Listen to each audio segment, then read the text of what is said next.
Presiden Prabowo Subianto memimpin rapat terbatas bersama jajaran Kabinet Merah Putih, pimpinan lembaga negara, Panglima TNI, serta para Direktur Utama BUMN strategis di Istana Merdeka. Ratas ini secara khusus membahas salah satunya langkah penguatan pelaksanaan program makan bergizi gratis. Dalam rapat ini, Presiden Prabowo juga menegaskan penertiban praktik penyelenggaraan Satuan Pelayanan Pemenuhan Gizi atau SPPG nakal. Di akhir rapat, Prabowo dengan tegas menekankan setiap program prioritas negara harus dijalankan secara disiplin, tepat sasaran, dan bebas dari segala bentuk penyimpangan. Menteri Koordinator Bidang Pangan Zulkifli Hasan mengatakan telah meminta waktu 1 bulan untuk menyelesaikan masalah MBG. Nomor 2 tadi mengenai MBG akan menyelesaikan persoalan-persoalan yang selama ini menjadi hambatan atau penyalahgunaan. Kami minta waktu 1 bulan, ya, 1 bulan lagi, 1 bulan untuk menyelesaikan, merapikan. Setelah itu langkah-langkah berikutnya kami akan laporkan Bapak Presiden untuk nanti diputuskan, diberi arahan seperti apa keputusan akhirnya. Juhas mengungkapkan pemerintah telah memetakan sejumlah kendala dalam pelaksanaan program MBG. Di antaranya penyalahgunaan program, penetapan titik penerima manfaat, hingga ketersediaan Satuan Pelayanan Pemenuhan Gizi untuk mendukung pelaksanaan penyaluran MBG di sejumlah daerah. Pembenahan tersebut merupakan bagian dari komitmen pemerintah memperkuat tata kelola program MBG sehingga pelaksanaannya semakin efektif, transparan, dan mampu menjangkau seluruh penerima manfaat sesuai tujuan program. Tim Liputan Anyus melaporkan.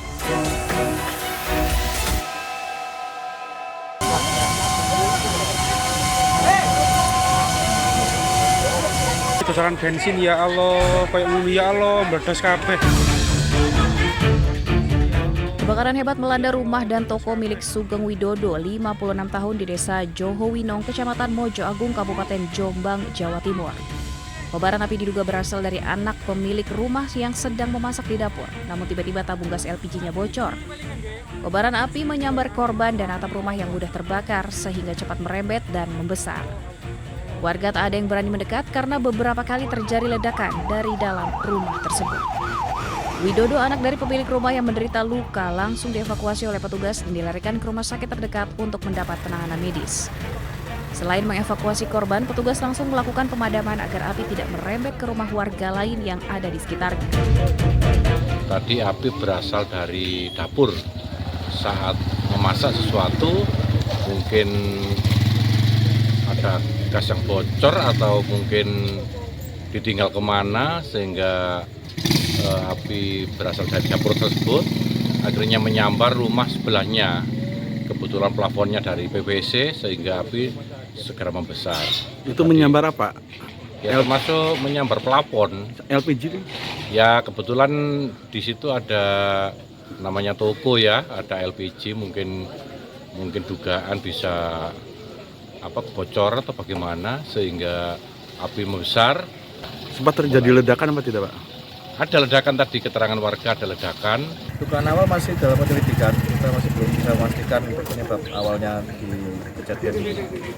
Ada berapa unit yang dikerahkan PMK? Untuk unit yang ke lokasi kita datangkan 1 unit pumper dan 2 unit supply dari Jombang. Ada korban apa tidak? Untuk korban 1 orang, lukanya belum tahu, masih dapat penanganan di puskesmas terdekat. Selain menyebabkan 1 korban luka, peristiwa kebakaran tersebut juga membuat bangunan rumah dan toko beserta seluruh isinya ludes. Kerugian akibat kebakaran ditaksir mencapai ratusan juta rupiah.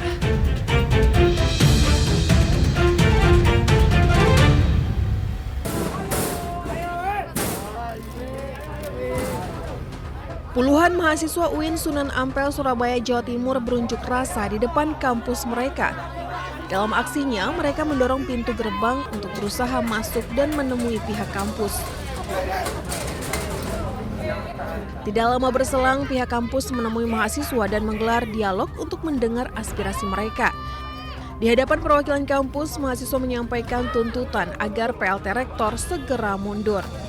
Mahasiswa juga menyatakan kosongnya jabatan rektor definitif telah menghambat sejumlah agenda akademik, mulai dari pelaksanaan wisuda, pengenalan budaya akademik bagi mahasiswa baru, hingga penganggaran kegiatan organisasi kemahasiswaan yang terkendala kewenangan pelaksana tugas. Selain itu, mahasiswa juga membakar ban dan alma mater di depan gerbang kampus sambil membentangkan sejumlah spanduk yang berisi tuntutan. Kita ingin pemilihan rektor ini lebih transparan dan tidak tertutup, yang lebih demokratis. Karena yang ada saat ini pemilihan rektor itu sangat tertutup dan kita tidak mendapatkan transparansi atas pemilihan rektor tersebut. Padahal kita sebagai mahasiswa seharusnya kita mendapatkan hak tersebut. Melalui petisi, mahasiswa mendesak agar proses pemilihan rektor dilakukan secara transparan, menolak intervensi politik, serta meminta penunjukan pelaksana tugas rektor dibatalkan. Mereka menyebut penunjukan Ahmad Muzaki sebagai PLT rektor dinilai tidak sesuai dengan ketentuan yang berlaku.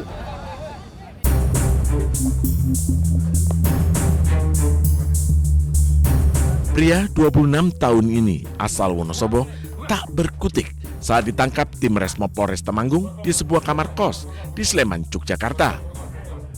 Pelaku terbukti mencuri baterai litium di menara BTS milik PT XL Smart di Dusun Rejosari, Selo Pampang, Kabupaten Temanggung pekan lalu.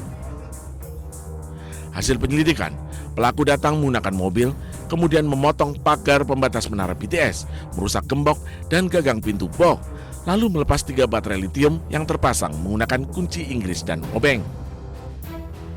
Baterai hasil jarahan itu kemudian dijual senilai 3 juta rupiah dan uangnya untuk foya-foya bersama wanita.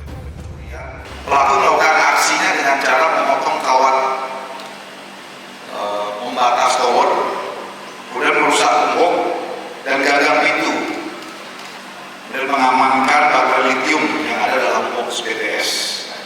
Baterai ini terhubung dengan BTS provider Excel. Hasil kejahatan digunakan tersangka juga untuk foya-foya. Polisi menyita mobil dan alat bukti lain yang digunakan pelaku saat beraksi. Atas perbuatannya, tersangka terancam hukuman 9 tahun penjara. Dari Temanggung, Jawa Tengah, Didik Dodo Hartono, iNews melaporkan.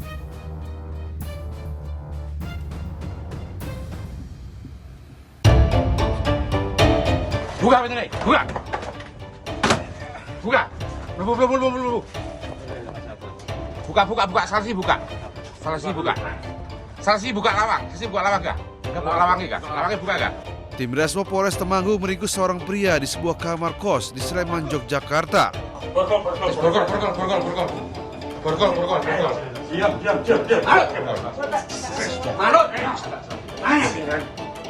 Pelaku ditangkap usai terbukti mencuri baterai litium di menara BTS di Kecamatan Selo Pampang, Kabupaten Temanggung. Penangkapan pelaku berdasarkan hasil rekaman CCTV di sekitar lokasi. Pelaku yang datang menggunakan mobil, memotong pagar pembatas menara BTS, merusak gembok dan gagang pintu box BTS, lalu melepas 3 baterai litium yang terpasang. Barang curian kemudian dijual senilai 3 juta rupiah. Hasil kejahatan digunakan pelaku untuk berfoya-foya bersama wanita. Hasil kejahatan digunakan tersangka juga untuk foya-foya, untuk hiburan dan jalan-jalan. Dijual itu keterangan dari tersangka laku 3 juta. Atas perbuatannya pelaku terancam pidana penjara paling lama 9 tahun. Temanggung, Jawa Tengah, Didik Dodo Hartono melaporkan.